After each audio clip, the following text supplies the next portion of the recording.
मां हमेशह अर्ज़ु कंदो आहियां त महात्मा भले कंहिं बि ज़ातीअ या धर्म, कंहिं बि देश या समय में आयल हुजनि, हर हिकु महात्मा जो हिकु ई संदेश आहे। संसार में को बि महात्मा जाति या धर्म जे झगड़े पैदा करण लाइ न ईंदो आहे ऐं न किथे महात्मा कंहिंखे हथ में डंडा या तलवारूं ॾेई लाइ चवनि त भई तव्हां पाण में विड़ो। हू त असांखे फ़क़्ति उन परमात्मा जी भॻति कराए असांखे देह जे बंधननि खां छॾाइण ऐं वापसि पंहिंजे परमात्मा सां मिलाइण लाइ ईंदा आहिनि।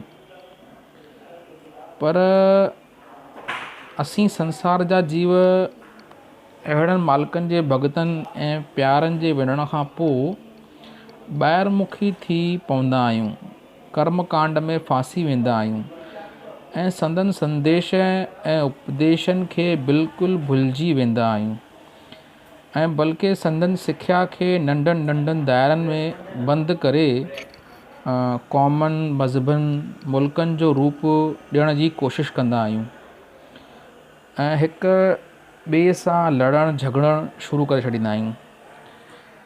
असीं ईअं छो कंदा आहियूं? को पंहिंजे पेट जे ख़ातिर कंदो आहे, को पंहिंजी इज़त, मान, वॾाईअ, समाज में पंहिंजो रुतबो वधाइण लाइ। थोरो वीचार करियूं, जिन महात्माउनि जो उपदेश सॼे संसार लाइ आहे, सॼी दुनिया जे लाइ आहे, जेकॾहिं को संदन उपदेश खे नंढनि नंढनि दायरनि में बंदि करण जी कोशिशि कंदो त उन मालिक जे भॻतनि ऐं प्यारनि सां उन खां वधीक ॿी कहिड़ी बेइंसाफ़ी थी सघे थी।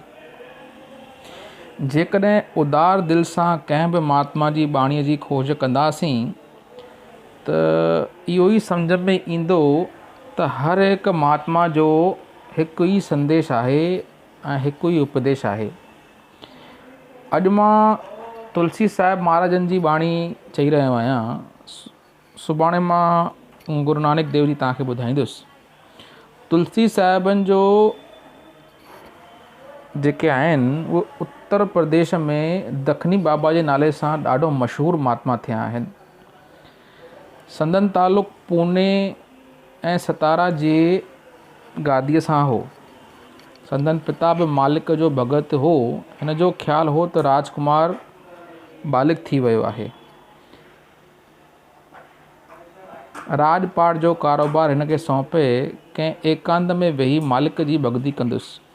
पर जॾहिं तुलसी साहिब जन खे इहो मालूम थियो तॾहिं घर मां राति जो चोरी भॼी निकिता। आख़िर हाथरस में पंहिंजो ठिकाणो कयऊं। वॾी दिलेरी ऐं निडरता सां संत मत जो प्रचार कयऊं। श्री हजूर स्वामी जी महाराजनि जे माता पिता खे बि संदन सोहिबत जो मौक़ो मिलियो। स्वामी जी महाराजनि बि संदसि सोहिबत कई हुई। तुलसी साहिब जन शेख तकीअ खे सम्झाइण लाइ केतिरा शब्द लिखिया आहिनि।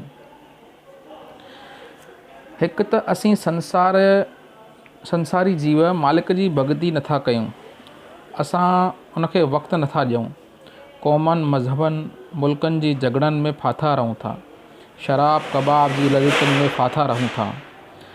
इन इंद्रियुनि जे भोगनि में असीं एतिरो फाथा पिया आहियूं जो पंहिंजे मौत खे भुलिजी था वञूं।